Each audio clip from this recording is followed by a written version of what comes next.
Hello friends, कैसे आप सब लोग। आई होप आप सब अच्छे से होंगे। Welcome to the channel GK education circle. हम एमसीक्यू सीरीज कर रहे हैं स्टैटिस्टिक्स के रिलेटेड। प्रीवियस लेक्चर में हमने 15 क्वेश्चंस किए और इस लेक्चर में भी हम 15 क्वेश्चंस को डिस्कस करेंगे। एमसीक्यूज, जितने भी एमसीक्यूज हम करेंगे वो हमारे लिए बहुत ही फायदेमंद होंगे, क्योंकि एमसीक्यूज करने से हमारे जो कंसेप्ट्स है वो क्लियर हो जाएंगे और जो हमने पढ़ा है वो साथ साथ रिवाइज भी होता जाएगा। तो आज हम क्वेश्चन नंबर 16 से आगे डिस्कस करेंगे। क्वेश्चन नंबर 16 क्या कहता है? The lower and upper class limits are 20 and 30। The mid points of the class is. अगर हमारे पास कोई क्लास लिमिट या क्लास इंटरवल दिया है जिसमें 20 लोअर लिमिट है एंड 30 इज अपर लिमिट, मतलब हमारे पास जो इंटरवल है वो 20 to 30 है। ठीक है, ये हमारे पास इंटरवल दिया गया है, इसका हमने मिड पॉइंट निकालना है। ठीक है, इस इंटरवल का हमने मिड पॉइंट निकालना है। Mid point of class interval, इसको बोला जाता है क्लास मार्क भी। क्या बोला जाता है? Class mark. किसको बोला जाता है class mark? Mid point of the class interval is known as class mark. अब ये मिड पॉइंट कैसे निकालते हैं? मिड पॉइंट कैसे निकालते हैं? मिड पॉइंट की जो फॉर्मूला है वो है lower limit plus upper limit. Lower limit plus upper limit divided by 2, और इसको डिवाइड करना है 2 से। लोअर लिमिट क्या दिया गया है? 20। अपर लिमिट क्या है? 30। इनको जब हम एडिशन करेंगे क्या जाएगा? 50। 50 को डिवाइड करते हैं फिर 2 से, तो हमारे पास मिड पॉइंट आ जाता है। मिड पॉइंट क्या जाएगा इसका? 25। 25 है क्वेश्चन 16। क्वेश्चन नंबर 16 का आंसर जो है वो है बी पार्ट। ठीक है, अब मिड पॉइंट की फॉर्मूला क्या है? किसी भी क्लास इंटरवल के लिए जो हमने मिड पॉइंट निकालना है उसकी जो फॉर्मूला है lower limit plus upper limit divided by 2, और mid point of the class interval उसको बोला जाता है क्लास मार्क भी। ऐसा भी क्वेश्चन पूछा जा सकता है। तो mid point of class interval is also known as class mark. या यहाँ पे ऐसे भी क्वेश्चन आ सकता है, लोअर लिमिट दिया गया है, अपर लिमिट दिया गया है, तो क्लास मार्क निकालो। ठीक है, तो वहां पे कंफ्यूज नहीं होना कि क्लास मार्क होता क्या है।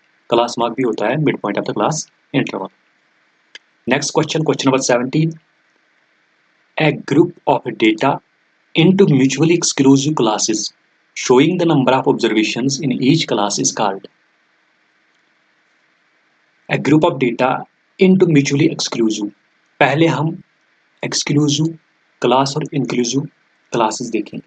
ठीक है, तो एक्सक्लूसिव सीरीज और इंक्लूसिव सीरीज क्या होती है, पिछले लेक्चर में भी हमने वो डिस्कस किया था। ठीक है, एक्सक्लूसिव क्लास और इंक्लूसिव क्लास क्या होते हैं? अगर हमारे पास फॉर एग्जांपल सीरीज दी गई है फ्रॉम 0 to 5, ये एक इंटरवल है, क्लास इंटरवल। 5 to 10,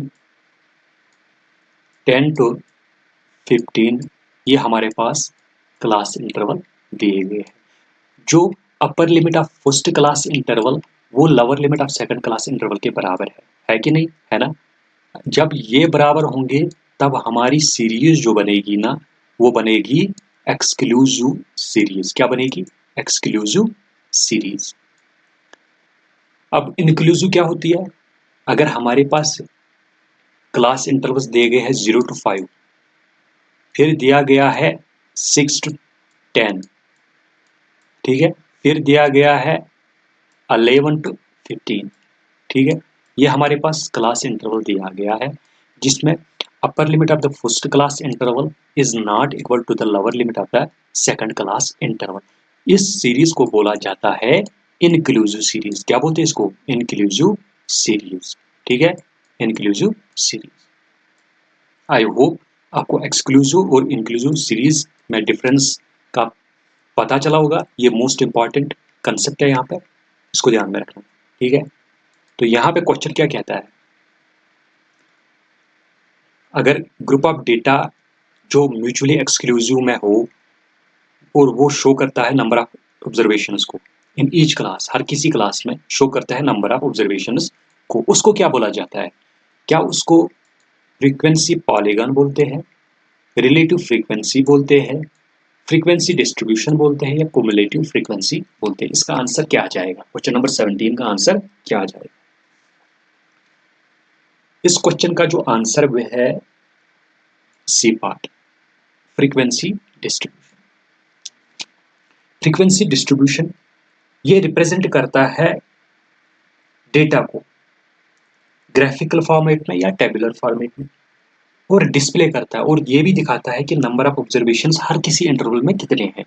तो ईच इंटरवल में कितने ऑब्जर्वेशंस है वो हमें बताता है कौन, फ्रीक्वेंसी डिस्ट्रीब्यूशन। एक्चुअली ये क्या होती है, रिप्रेजेंटेशन ऑफ द डेटा, किसमें, ग्राफिकल या टेबुलर फॉर्मेट में, या ग्राफिकल फॉर्म में या टेबल फॉर्म में हमें दिखाता है डेटा की रिप्रेजेंटेशन। और इसमें क्या होता है, नंबर ऑफ ऑब्जर्वेशंस भी शो होते हैं। तो वो कौन दिखाता है, वो दिखाता है हमें फ्रीक्वेंसी डिस्ट्रीब्यूशन। अब हम देखेंगे ये फ्रीक्वेंसी पॉलीगन भी होता क्या है। फ्रीक्वेंसी पॉलीगन क्या होता है, ये ग्राफ बनता है जब हम लाइन्स को ज्वाइन करते हैं ना, मिड पॉइंट्स ऑफ हर किसी इंटरवल, तो हमारे पास इंटरवल्स दिए गए होंगे और हर किसी इंटरवल का जब हम मिड पॉइंट निकालेंगे, हम जब इनके मिड पॉइंट्स निकालेंगे, निकालने के बाद हम इन मिड पॉइंट्स को लाइन्स के थ्रू ज्वाइन करेंगे और ज्वाइन करने के बाद जो ग्राफ आ जाएगा उसको बोला जाता है फ्रीक्वेंसी पॉलीगन। क्या बोला जाता है, फ्रीक्वेंसी पॉलीगन। फॉर एग्जाम्पल हमारे पास हिस्टोग्राम दिया गया है, ठीक है। हिस्टोग्राम क्या होता है, हमारे पास जो क्लास इंटरवल्स होते हैं उसके बाद जब हम रेक्टेंगुलर फॉर्मेट में हम इनको 2 डायमेंशनल फिगर होती है, क्या होती है, 2 डायमेंशनल फिगर, वो रेक्टेंगुलर फॉर्मेट में ये हम बना लेते हैं, ये हिस्टोग्राम है, ठीक है। और यहाँ पे मिड पॉइंट है, हर किसी का मिड पॉइंट है, इनको जब हम मिलाते हैं ना, इनको जब हम मिलाते हैं यहाँ पे सीधे में, तो जब हम इनको मिलाते हैं, यहाँ पे और एक है, ठीक है, जब हम इनको मिलाते हैं वहाँ पे जो ग्राफ बन जाता है उसको बोला जाता है फ्रीक्वेंसी पॉलीगन। क्या बोलते हैं, फ्रीक्वेंसी पॉलीगन, फ्रीक्वेंसी पॉलीगन। अब दूसरा जो है बी पार्ट, रिलेटिव फ्रीक्वेंसी होती क्या है, रिलेटिव फ्रीक्वेंसी क्या होती है, कितनी बार डेटा आया divided by the total outcomes, ठीक है।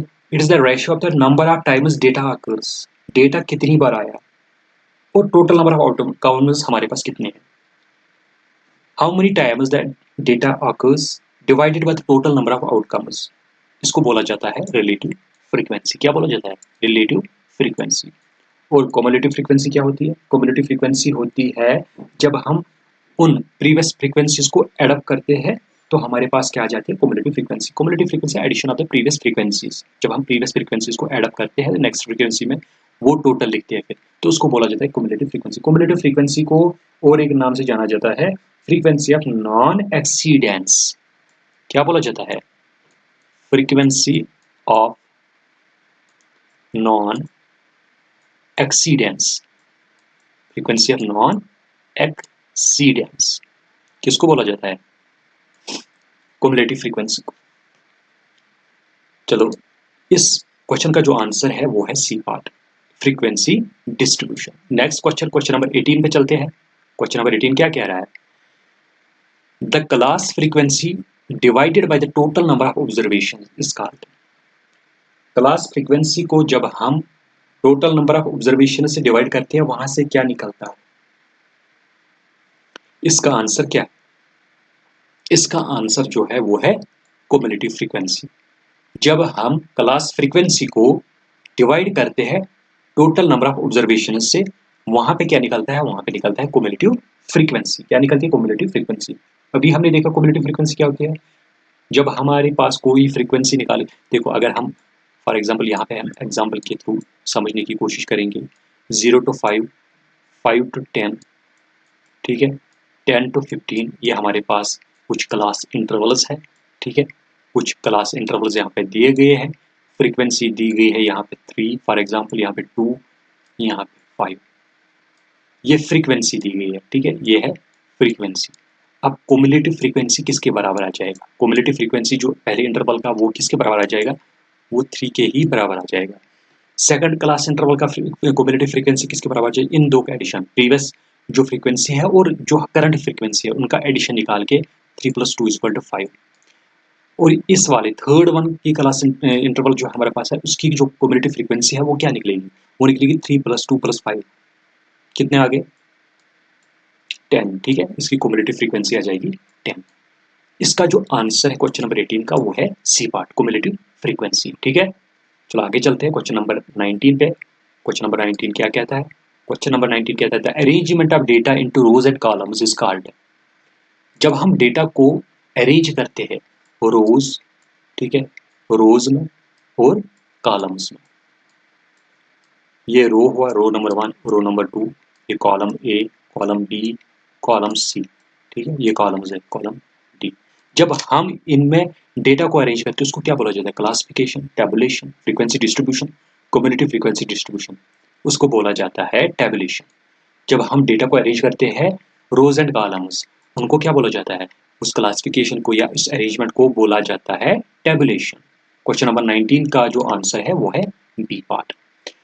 Next question, statistical table consists of at least, जो स्टैटिस्टिकल टेबल होता है स्टैटिस्टिक्स में, जब हम टेबुलेशन करते हैं वहाँ पे टेबल फॉर्मेशन होती है, तो टेबल जो फॉर्मेट है, टेबल जो है वो एटलीस्ट कम से कम कितने पार्ट्स का होता है, जिसमें मेन पार्ट्स जो है वो कितने होने चाहिए? कम से कम एटलीस्ट 2, 3, 4 और 5। इसका आंसर जो है वो है 4 पार्ट्स, कम से कम इसके 4 पार्ट्स होने चाहिए।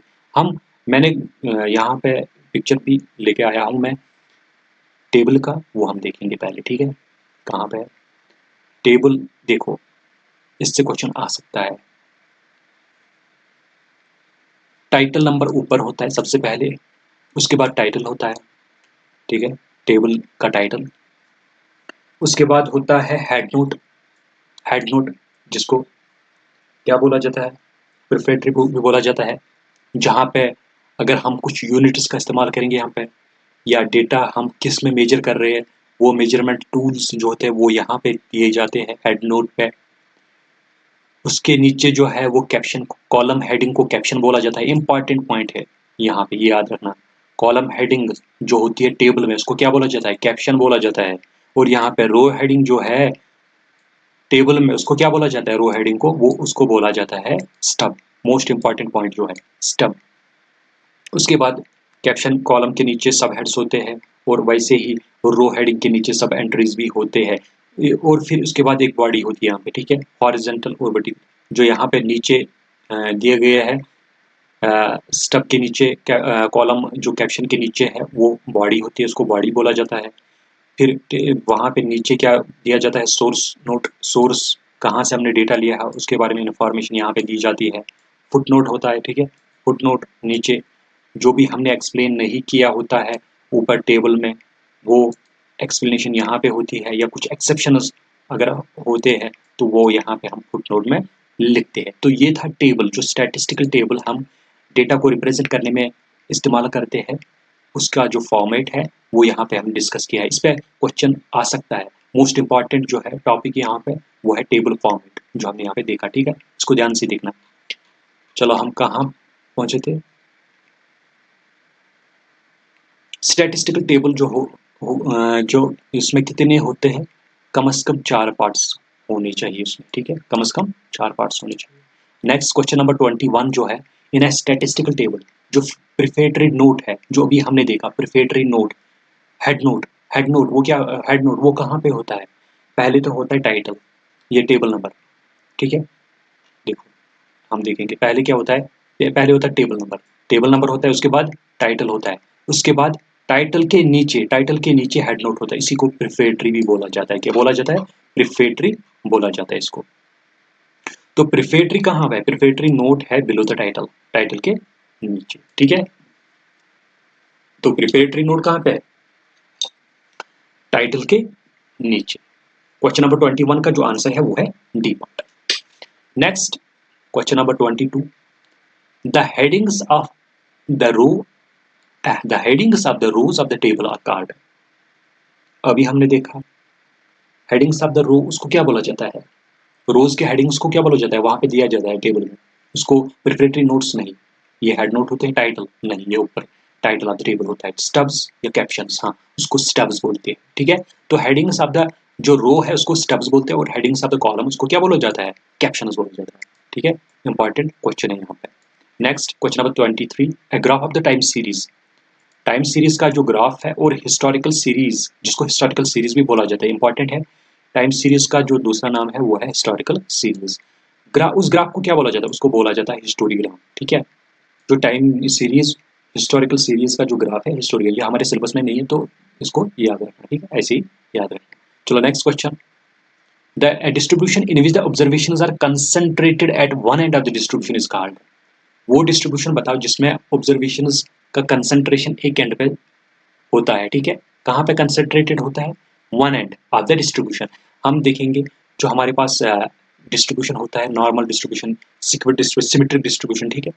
तो हमारे पास ग्राफ जो होता है सिमेट्रिक ग्राफ होता है। फॉर एग्जांपल ऐसे ये हमारा सिमेट्रिक ग्राफ है जो एक बीच में इसमें लाइन जाती है, राइट साइड में जितना है उतना भी लेफ्ट साइड में, तो सिमेट्री है। अब यहाँ पे कहता है कि कंसंट्रेटेड एट वन एंड, एक साइड पे ज्यादा है, ठीक है, ऑब्जर्वेशन एक साइड पे ज्यादा है। फॉर एग्जांपल यहाँ पे हम देखेंगे ये वाला इधर की तरफ लेफ्ट साइड में ज्यादा है, और नेक्स्ट वन यहाँ पे ये टेल यहाँ पे ज्यादा है। इसको बोला जाता है सिमेट्रिक डिस्ट्रीब्यूशन। इसको बोला जाता है लेफ्ट सिक्वर्ड डिस्ट्रीब्यूशन। इसको बोला जाता है राइट सिक्वर्ड डिस्ट्रीब्यूशन। अब यहाँ पे क्वेश्चन बोलता है observations are concentrated at one end, एक एंड पे कंसंट्रेटेड है, कौन से? ऑब्जर्वेशंस। उसको क्या बोला जाता है? उसको बोला जाता है सिक्वर्ड डिस्ट्रीब्यूशन। क्या बोलते हैं इसको? सिक्वर्ड डिस्ट्रीब्यूशन, जिसमें लेफ्ट या जिसको नेगेटिव सिक्वर्ड डिस्ट्रीब्यूशन भी बोला जाता है या पॉजिटिव सिक्वर्ड डिस्ट्रीब्यूशन भी बोला जाता है। नेगेटिव सिक्वर्ड डिस्ट्रीब्यूशन जो टेल होता है लेफ्ट साइड में बड़ा होता है, ठीक है, और पॉजिटिव सिक्वर्ड डिस्ट्रीब्यूशन जो राइट साइड सिक्वर्ड डिस्ट्रीब्यूशन होती है उसका टेल जो है राइट साइड में बड़ा होता है, ठीक है। आई होप आपको यहाँ तक समझ आया होगा है सिक्वर्ड डिस्ट्रीब्यूशन ऑफ डेटा क्या होता है, ठीक है। The word ogive is also used for, जो ओजू वर्ड है वो किसके लिए इस्तेमाल होता है? The word ogive is used for. इसको आप ओजू भी पढ़ सकते हैं या ओग्यू भी पढ़ सकते हो, ठीक है। तो क्वेश्चन नंबर 25 का आंसर क्या आ जाएगा? Frequency polygon, cumulative frequency polygon, frequency curve और हिस्टोग्राम। क्या आ सकता है इसका आंसर? जो ओजीव कर्व है वो किस कर्व को बोला जाता है? वो है कम्युलेटिव फ्रीक्वेंसी पॉलीगन, ठीक है, cumulative frequency polygon. Next question number 26। अब ये कम्युलेटिव फ्रीक्वेंसी पॉलीगन जो है वो क्या किसके लिए हम यूज करते हैं? मीन, मीडियन, मोड और ज्योमेट्रिक मीन। जो जब हम पढ़ेंगे या क्वेश्चंस लाएंगे measures of the central tendency, वो कौन कौन से है? वो है मीन, मीडियन एंड मोड। अब कम्युलेटिव फ्रीक्वेंसी पॉलीगन जो है वो किस की कैलकुलेशन में इस्तेमाल होता है? मीन, मीडियन और मोड किसकी कैलकुलेशन में इस्तेमाल होता है? पहले मीन देखेंगे। मीन क्या होता है? जब हमारे पास कोई डेटा होता है हम क्या करते हैं, मीन निकालना होता है। उसमें हम करेंगे फॉर एग्जांपल हमारे पास 1, 5, 3, 2 ये हमारे पास डेटा दिया गया है। हम करेंगे मीन निकालना, हमने मीन निकालेंगे हम यहाँ पे जो मीन होगा फॉर एग्जांपल यहाँ पे हमने 4 लिया, 1, 5, 3, 2, 4, ठीक है। मीन निकालना हमने, हम क्या करेंगे? सम ऑफ ऑब्जर्वेशन। चलो इनका सम करो। 5 + 1 6 + 3 9 + 2 11 11 + 4 15 15 और total number of observation, sum of observation divide by total number of observation वो मीन के बराबर होता है। 15 divided by total number of observation कितनी है? 3 4 5 5। 15 divided by 5 is equal to 3। तो इसका मीन जो आ जाएगा ना वो आ जाएगा 3। मीडियन क्या होता है? मीडियन होता क्या है? जब हम इसको ऑर्डर में रखेंगे, फॉर एग्जांपल इंक्रीजिंग ऑर्डर में रखेंगे इसको 1 2 3 4 5, इसमें इंपॉर्टेंट होता है पहले डेटा को ऑर्डर में करना। तो जब हमने डेटा को ऑर्डर में किया तो मीडियन क्या होता है? जो इनका सेंटर में कोई ऑब्जर्वेशन होगी वो आ जाएगा। तो मीडियन इसका क्या आ जाएगा? वो है 3। अब हमारे पास यही डेटा दिया गया है 5 2, यहाँ पे भी 2 है। मोड निकालना हमें। मोड क्या होगा? जो मोस्ट फ्रीक्वेंट नंबर इसमें आ जाएगा वो मोड होता है। तो जो ज़्यादा बार इसमें आ जाएगा, तो 5 2 टाइम्स है, 4 1 टाइम, 2 3 टाइम्स है, तो इसका जो मोड आ जाएगा वो आ जाएगा 2, क्योंकि 2 जो है 3 बार आ रहा है इस डेटा में। और जो हमारी क्युमुलेटिव फ्रीक्वेंसी पॉलीगन है हमें मीडियन निकालने में मदद करता है। तो क्वेश्चन नंबर 26 का जो है आंसर वो क्या है? वो है बी पार्ट। क्वेश्चन नंबर 27 पे चलते हैं। क्वेश्चन नंबर 27 क्या कहता है? Sector diagram is also called. Sector diagram को क्या बोला जाता है? Bar diagram, histogram, histogram, pie diagram. तो क्या बोला जाता है सेक्टर डायग्राम को? सेक्टर डायग्राम को बोला जाता है pie diagram. Pie diagram circular form में होता है, ठीक है। और यहाँ पे डेटा दिया जाता है। फॉर एग्जांपल अगर हम यहाँ पे डेटा लेंगे, ये इंडिया है, चाइना है, पाकिस्तान है, ठीक है, श्रीलंका है। तो यहाँ पे मेज़ की कल्टीवेशन, फॉर एग्जांपल मेज़ की कल्टीवेशन देखेंगे हम कहाँ पे कितनी है, ठीक है ना। तो यहाँ पे जो डेटा जब हम सर्कुलर ग्राफ में हम रिप्रेजेंट करते हैं सेक्टर वाइज, जो ये है ना, इसको हमने सेक्टर्स में डिवाइड कर लिया, इसको बोला जाता है पाई डायग्राम। क्या बोला जाता है? Pie diagram. क्वेश्चन नंबर 27 का जो आंसर है वो है D.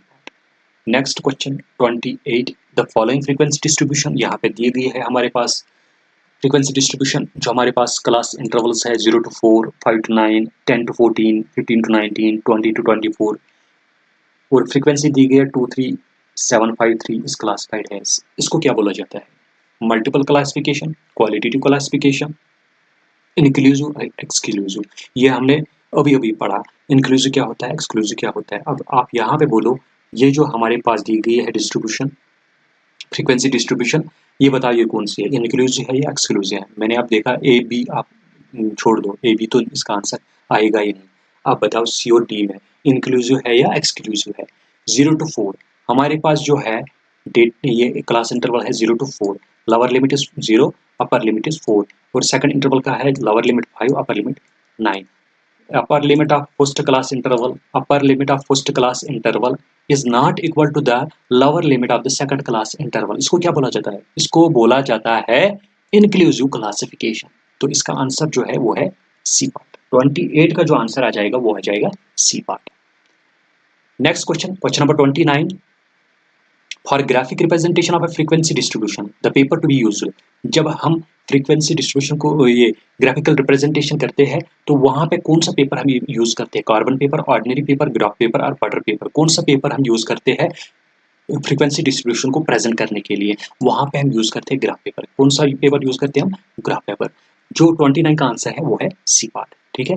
Next question, last question जो है आज के लेक्चर का वो है क्वेश्चन नंबर 30, इन ए टैली मार्क। टैली मार्क आप ने देखा होगा, जब हम फ्रीक्वेंसीज को हम मेजर कर, जो हम फ्रीक्वेंसीज लेते हैं उनको हम फिर रिप्रेजेंटेशन देते हैं, उस रिप्रेजेंटेशन को टैली मार्क बोला जाता है। ग्रुपिंग बाय 4 और क्रॉसिंग द फिफ्थ, जो अगर हमारे पास 5 फ्रीक्वेंसी है तो हम उसको ऐसे लिखते हैं, ठीक है, ऐसे रिप्रेजेंट करते हैं। फिफ्थ को क्रॉस करते हैं, उसको उस मेथड को क्या बोला जाता है? देखो हमारे पास दिया गया है, फॉर एग्जांपल हमारे पास 8 अगर दिया गया होगा, हम 4 लेंगे ऐसे और फिफ्थ वाला ऐसे लेंगे, ठीक है। आगे ना 5, 6, 7 और 8 हम ऐसे रिप्रेजेंट करेंगे 8 फ्रीक्वेंसी को, ठीक है। 8 फ्रीक्वेंसी को हम ऐसे रिप्रेजेंट करेंगे। इस मेथड को क्या बोला जाता है? इसको 4 and cross method, tally marking method, frequency plotting method और इंक्लूसिव मेथड। इस मेथड को क्या बोला जाता है? इसको बोला जाता है 4 एंड क्रॉस मेथड, ठीक है। 4 लाइन्स को तो हमने स्ट्रेट लेना है और फिफ्थ वन को क्रॉस करके लेना, इसको बोला जाता है 4 एंड क्रॉस मेथड। तो आज के हाँ क्वेश्चंस इतने ही लेंगे हम यहाँ पे। आई होप आपको ये पूरा समझ आया होगा। यहाँ पे और भी क्वेश्चंस लेके आएंगे, ठीक है।